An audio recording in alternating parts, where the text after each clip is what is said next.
আওয়ামী লীগ এবং পতিত স্বৈরাচার, চোরতন্ত্রের জননী, গুমের জননী, তারা চাচ্ছেন বাংলাদেশকে, এই যে ন্যারেটিভকে তারা চ্যালেঞ্জ করতে চাচ্ছেন। বারবার আপনি ওদের মেসেজগুলো দেখেন, 3000 পুলিশ মারা গেছে। ওদের মাঝে ইউনূস হচ্ছে জঙ্গি লিডার, ইউনূসকে ঘিরে আছে কারা? জঙ্গি লিডার। এটা কেন করছে জানো? এটা খুবই ওয়েল অর্কেস্ট্রেটেড ক্যাম্পেইন এবং এটা ইন্ডিয়ান মিডিয়াও এটার সাথে জড়িত। তারা মিলিয়নস অফ ডলার খরচ করছে এই হাসিনার অলিগার্কগুলো। আপনাকে শোষণ করার মূল হাতিয়ারই হচ্ছে আপনার হিস্ট্রিকে আপনারা বুঝা দেওয়া।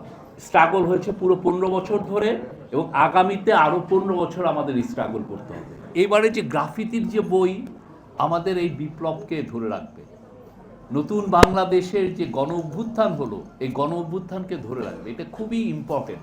কারণ এইটা ধরে রাখাটা কেন ইম্পর্টেন্ট?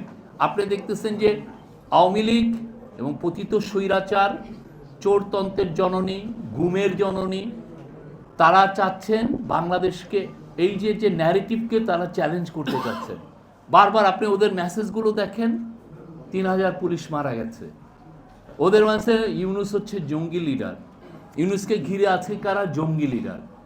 এটা কেন করছে জানো? এটা খুবই ওয়েল অর্কেস্ট্রেটেড ক্যাম্পেইন এবং এটা ইন্ডিয়ান মিডিয়াও এটার সাথে জড়িত। তারা মিলিয়নস অফ ডলার খরচ করছে এই হাসিনার অলিগার্কগুলো। সে একটা নতুন ন্যারেটিভ তৈরি করতে চাচ্ছে, ওয়ার্ল্ডে বুঝাইতে সেটা আসলে গণ অভ্যুত্থান না, সেটা আসলে এটা হয়েছে। যাতে এটার কারণ ঠিক একটা খুব বড় রকমের একটা চক্রান্ত, যাতে আপনার আমার দেশের উপরে সে কোনো রকমের কোনো বিদেশিদেরকে বুঝাতে সক্ষম হয় যে আমাদের দেশে যেটা হয়েছে সেটা আসলে মানে এটা গ্লোবাল অর্ডারের বাইরের কোনো একটা কিছু। আমাদের উপরে যাতে সে চাচ্ছে, বলতে চাচ্ছে যে তোমরা এদেরকে দেখতেছো, সেই লোকটা তো এটা না। প্রফেসর ইউনূস পাবলিক লাইফে আছেন 6 দশক ধরে, তার প্রত্যেকটা বাক তার ক্যারিয়ারে সবাই চেনে, অথচ তাকে তারা এইভাবে পোর্ট্রে করছে। কারণ সে বাংলাদেশে যে একটা ইউনিক ইতিহাস, নতুন বাংলাদেশ, এটাকে উল্টে দিতে চায়। এই যে হিস্ট্রিকে যে ইরেজ করে নতুন হিস্ট্রি চাপানো, এটা ওদের, এটা হচ্ছে they are quite good at it. মানে এই জিনিসটা তাদের একদম পুরো আপনাকে শোষণ করার মূল হাতিয়ারই হচ্ছে আপনার হিস্ট্রিকে আপনারা বুঝা দেওয়া। এবং আপনাকে বলবে আপনি সে অপ্রেসর, কিন্তু নিজেকে সে বিদেশে জাহির করছে আমি অপ্রেসড। স্ট্রাগল হয়েছে পুরো 15 বছর ধরে এবং আগামীতে আরও 15 বছর আমাদের স্ট্রাগল করতে হবে।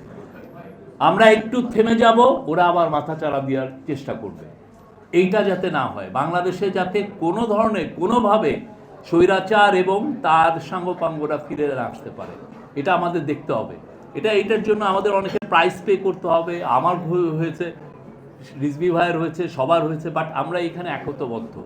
এবং এই জায়গায় আমাদের মেসেজ সবার, প্রফেসর ইউনূসের মেসেজ, আপনারা যে যেখানে আছেন শান্ত হন, মেন কাজটা করেন, সব কিছু লিপিবদ্ধ করেন। প্রত্যেকটা দিনে এই পুরো 15 বছর যতদিন ছিলেন, সেই 9ই জানুয়ারি 2009 থেকে আপনার 5ই অগাস্ট পর্যন্ত প্রত্যেকটা দিনে কি আকাম কুকাম করেছে এগুলো লিপিবদ্ধ করতে হবে, কোনো কিছু যত আনডকুমেন্টেড না থাকে। একনল হ্যান্ড ওয়াশ 100% প্যারাবেন ফ্রি, তাই নিরাপদ হাতের জন্য আস্থা রাখুন একনলে। যেটা আমরা আগে করতে পারি নাই, বা 15 বছর সে যেভাবে আমাদেরকে এই যে 74-এর ফ্যামিলির কথা আমাদেরকে ভুলে রেখেছিল, এমন কেউ নাই। আমার ফ্যামিলি, আমি জানি আমার বড় ভাই এখন একটা ইউনিভার্সিটির প্রফেসর, উনি দিনের পর দিন রাতে 2টা 2:30টায় যায় রেশন শপের সামনে দাঁড়ায় থাকতে হতো। আমাদের বাসায় ঠকঠক করছে ভাতের ফ্যানের জন্য, আমি নিজে ভাতের ফ্যান খাইছি। অথচ আপনি দেখেন 15 বছর মানুষকে বুঝিয়ে রেখেছে যে না, শেখ মুজিবের আমলটা ছিল কি একটা মহৎ একটা আমল। এবং কোনো ইকোনমিক্স লিখছেন মুজিবোনমিক্স, মুজিবের ইকোনমিক্স নিয়ে অ্যাজ ইফ মুজিবের কি এমন একটা ইকোনমিক্স ছিল। আমাদের সত্যিকার অর্থে ফোকাসটা রাখতে হবে, এখানে ফোকাস ছাড়া যাবে না।